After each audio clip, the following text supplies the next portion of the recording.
Hi, welcome to Harvest Hill Cottage. I'm Renee, and here we do all things vintage, DIY, chippy goodness.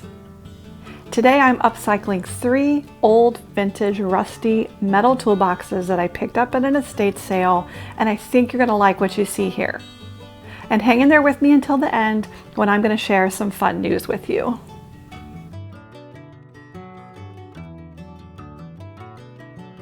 Here's a sweet little cedar box that I upcycled a few weeks ago in a previous video, and I used my kind of pounce and blend technique, and you all liked it so much that you asked for a tutorial.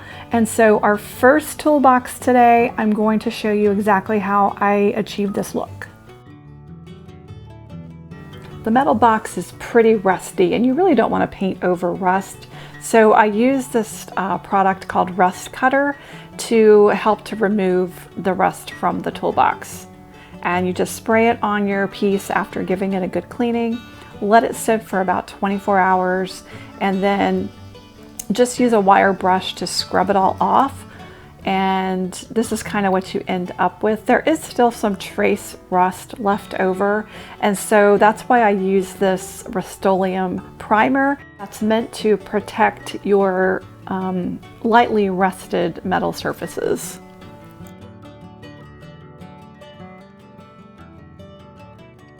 Now we're ready to paint. I chose a green color palette. I'm using Bayberry and the color Brook from Fusion Mineral Paint. And I'm going to use this dark and light green to achieve my blended look on the metal box.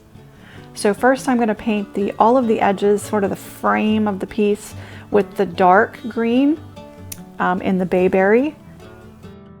And you can do this with any color palette. You just want a dark and a light shade.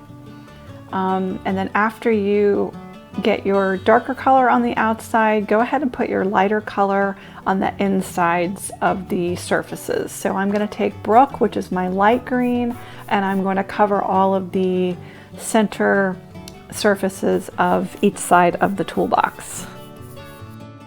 I am using my Zebra square paintbrush.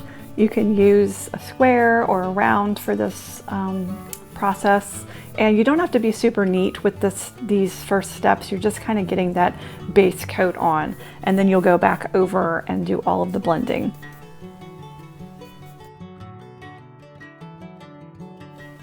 Now you're going to take your dark color and your light color and blend them together. So I blended my Brook and my Bayberry to get sort of a medium green, and I'm using the same paintbrush for every step, and I'm not cleaning it out. I'm just moving on to the next step with my brush. And so I'm blending those two colors together in preparation for putting that medium green all over with that pouncing effect. So now I just take that medium green, and I did wipe the excess off onto a paper towel. You don't want your brush dry, but you don't want it drippy wet either. Then you're just going to take that medium color on your brush and you're going to pounce it all over the surface of your piece. I do one side at a time, and you're just pouncing on your medium color for a texturized look all over each side of your piece. And just know it's not going to look great in the beginning. It's a process. You're just going to layer on the paint, and I'll show you exactly how that happens. But as you continue to pounce and layer on the colors, it just sort of comes together like magic.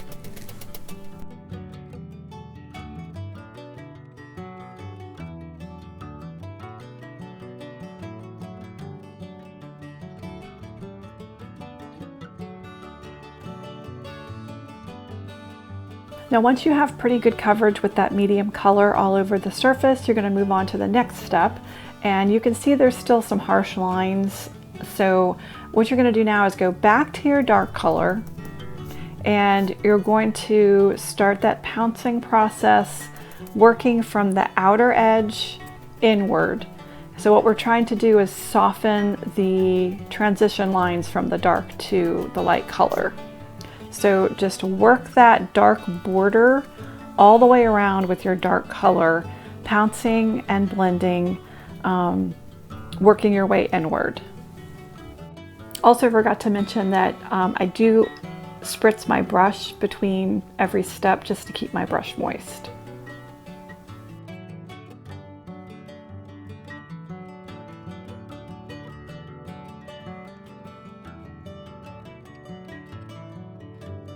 At this point, I also start adding in some of that medium green as I'm working more inward.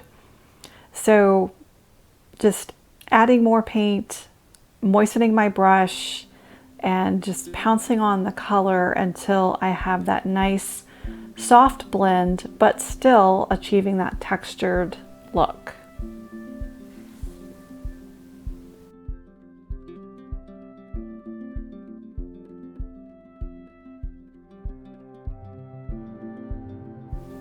Once I'm satisfied with the blend, I then go back to my lightest color, which was Brook, and just pounce on some of that lightest color into the center of the surface. And what that does is just adds a highlight in the center of each side.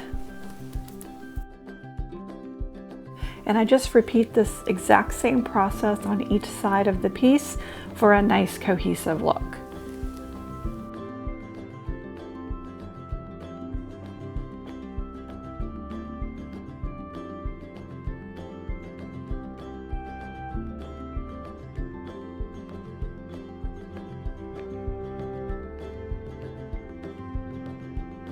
It's hard to tell from the photo, but the second toolbox was really rusty, and the rust was caked on and chunky.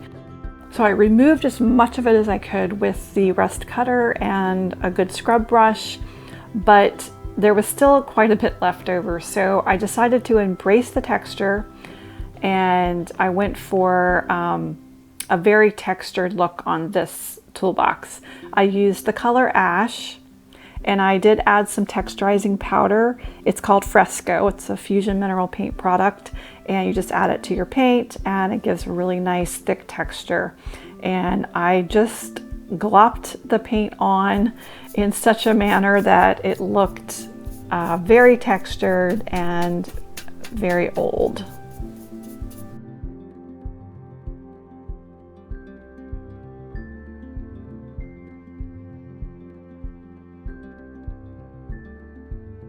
Once the box was finished and dry, I put it on a soft towel just to protect it and also to give some support as I stenciled on the lettering for the next step.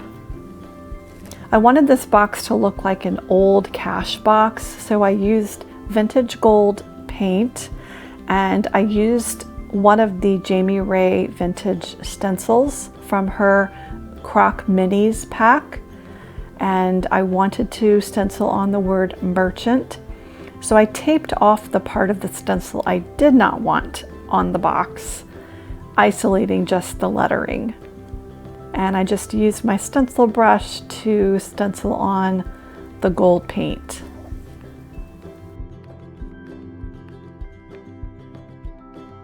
If you are new to stenciling, make sure you've got a really good stencil brush. I like a brush with really sturdy, stiff, natural bristles. You want to load your brush with paint, but then you want to offload the majority of your paint onto a paper towel. That way you don't have a lot of excess paint to seep under the stencil. And now here's the big reveal. It's the best part and it looks great. I'm really happy with it.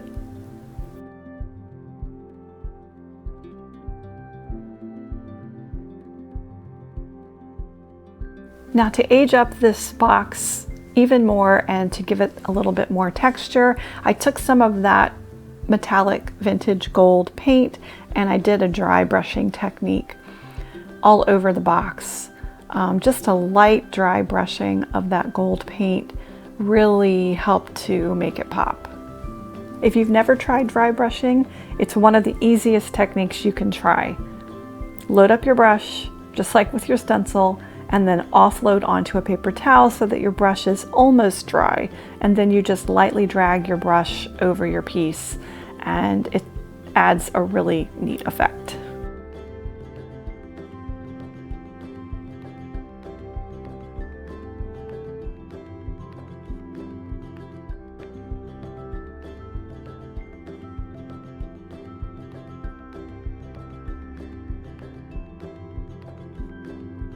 For the third box, I decided just to embrace the rusty goodness. Not every piece needs to be painted, and I do really appreciate original, vintage, authentic patina. So this box just got a really thorough scrubbing, and then to preserve the piece, I just coated it with a couple of coats of spray sealer, and that was it.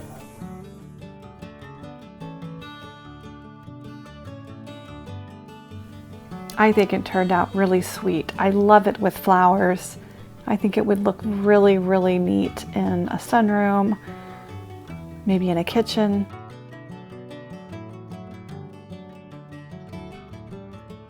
Let me know in the comments below which one is your favorite and what you would use it for. I think an old metaled box is so versatile, so many uses. Put it in a bathroom to hold your hand towels, use it as a candle holder, a jewelry box. What would you use an old metal box for?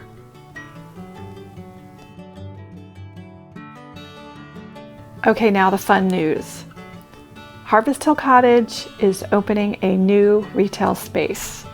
We have rented space in the brand new Lazy Daisy gift shop in Spotsylvania, Virginia, and we could not be more excited. We are currently building out our space, and we will be using all week to decorate and stock our space for the grand opening on Saturday, October the 2nd. And we'll be documenting our journey all week long and putting out a video next week showing you the whole process and then the big reveal. If you're in Virginia, check and see if there is a Lazy Daisy location close to you. It's an awesome vintage boutique that just offers a wonderful shopping experience, and it's just a great place to visit.